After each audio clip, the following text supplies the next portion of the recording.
everyone, thank you for tuning in. I'm your instructor Joy. Thank you very much for your continued support here. Also my Patreon page, booking lessons with me and sending me kind questions, comments and donations. I really appreciate. So this video will be an answer to a subscriber. This violinist is working on a vibrato, and whenever I try to vibrate, it feels like the violin will fall when vibrating, either middle of the pieces or all together. And try to not to lose the violin and holding the violin even more firm with the shoulder and chin, and end up having a lot of pain shoulder and all together. I hear you. We all been there and we all go through such steps, or maybe not all, but many of us, me for sure. I'll show you a couple, 3 steps that you can check, and hopefully it will solve it to you, and then hopefully you will all benefit from that one too. Now, when it comes to technique, whether it's a vibrato or any difficult passages, we hear a lot relax and relax, and we, as on the other hand, like we want to relax, but you know, where and what percentage should we exactly relax? Because 100% relaxation is totally let go. That's not it, because we need to hold, we need to have a certain level of tension in order to be able to hold the violin on the shoulder and the arm, and then the fingertip has also a little pressure, finger pressure, in order to play. So it's not 100% relaxation, and I think that's where the difficulty lies. We know that we want to relax, but we do not know exactly what percentage or where to relax. So I'm going to show a couple of things that you can try. The first main thing is check your thumb. That's the common tension problem. That's what you need to pay attention to. Whether you're doing arm vibrato, wrist vibrato, or finger vibrato, does not matter. The fingertip, vibrating fingertip pressure is much different than the thumb anchoring thumb. More precisely, if I point out, so the fingertip pressure on the thumb is less than 50%. That's how light the thumb should press, or almost none compared to the vibrating finger. But that such thing is a little hard to do. It's like you're trying to stand with both feet, one right foot heavier than left foot. And well, you can do only once, but when you're trying to do constantly as you're walking, it's very hard to do. And basically that's what we're trying to do. While vibrating and changing vibrating finger, and we're trying to keep the thumb pressure much lighter or less than 50% of the active vibrating finger. If you are rather new, you have not learned how to vibrate with the thumb rested, I encourage you to go back to the earlier video about how to vibrate, and then come back to this one. So now, back to our topic. So now, how do we get rid of this thumb tension on the thumb? Simply hold the violin with your right hand. Just make a little, I say a little crocodile mouth, and hold it on the side. And then allow the thumb just to come off the neck. And place your second finger, and then vibrate the way you would do, and see how light the fingertip of the vibrating finger is. Whether it's arm vibrato, wrist vibrato, or finger vibrato, try to feel the lightness of the vibrating fingertip. Then now place the thumb back. This time, we're not going to have it anchored like you would do in the very final steps of vibrato, but rather we're going to have the thumb move along, so that to show the awareness of the lightness of the pressure of the thumb, as well as avoiding pressing too hard with the thumb. Let's start with the arm vibrato. So when you go move arm away and back forward, the thumb slides along and comes back. Just enough you can slide it.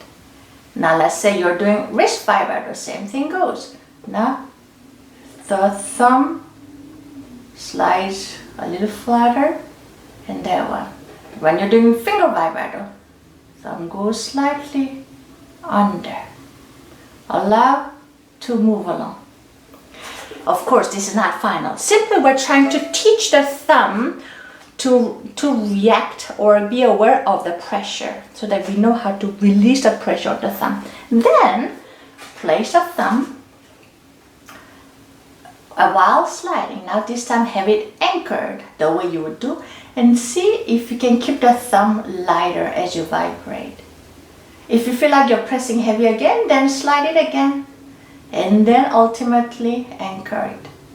Same thing with the wrist vibrato. So you had it thumb sliding along, then when you have it anchored, see if you can have still the lightness of the thumb. Or finger vibrato, same way. Allow first, move the thumb along, and then now have it anchored, and then see if you can create the same kind of light fingertip of the thumb. That's number one. Number two. Of course, one can do many exercises with it, and I could speak hours and hours about that one, but let's move on. Number two. Wrist is another fact that causes a lot of tension that we need to pay attention to. I know you're saying, but Joy, I have pain on my chin or shoulder. Yes, but it all comes from here, because this part, fingertip, is very active, including the thumb, including the wrist. So when you know how to be aware of this one, this will come there too. Now, so when it comes to arm vibrato, we talk about keeping the wrist straight. But some students, especially very good students, overdo it, keeping wrist straight but rather stiff, and that's already, before you start vibrating, you're already creating this kind of tension because the arm is already tensed up, and that's often when people have a pain on upper arm because one is focusing too much keeping the wrist straight. Yes, it is important to keep the wrist straight, but in a relaxed way. Yeah, it's not stiff but a relaxed way. If you're having a hard time, just try to vibrate a little slowly so that you can focus keeping the wrist straight without tensing up or without making stiff straight. When you're doing wrist vibrato, it's also causing by wrist, but by over bending it or pulling it, over rocking your hand, something like this. Again, it's a rather slower motion, and you can simply observe it by doing slowly. The motion is rather slower even when you do fast. So the problem is when you do suddenly and jerky. This is when the problem happens with wrist vibrato. So just try to do slowly, and then you will be able to do fast. Same thing with a finger vibrato. Just really slowly until you can watch it, and then see if you can relate to that one. Yeah. Now, third one, common mistake.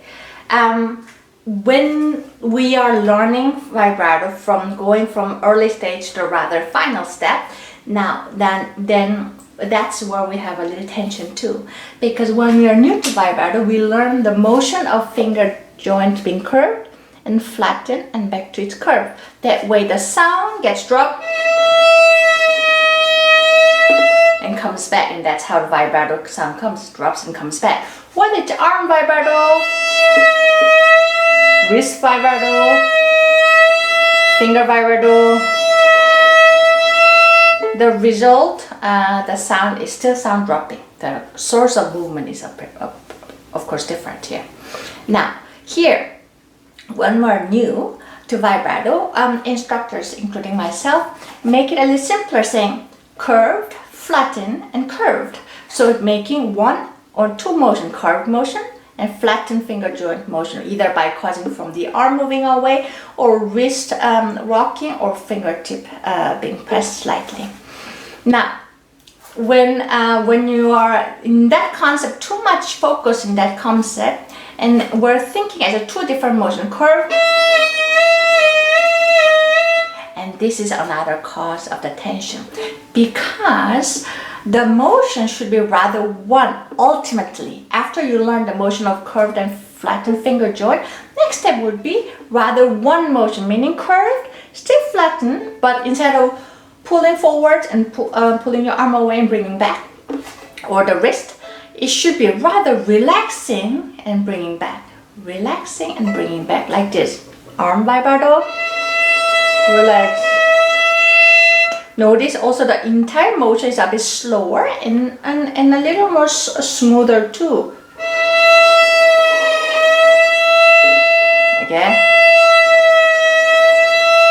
So in that way you're getting rid of this jerky motion, which is also a great cause of the arm or the violin is losing its place and we are about to feel like we're gonna drop the violin. Same thing with the wrist vibrato. So here instead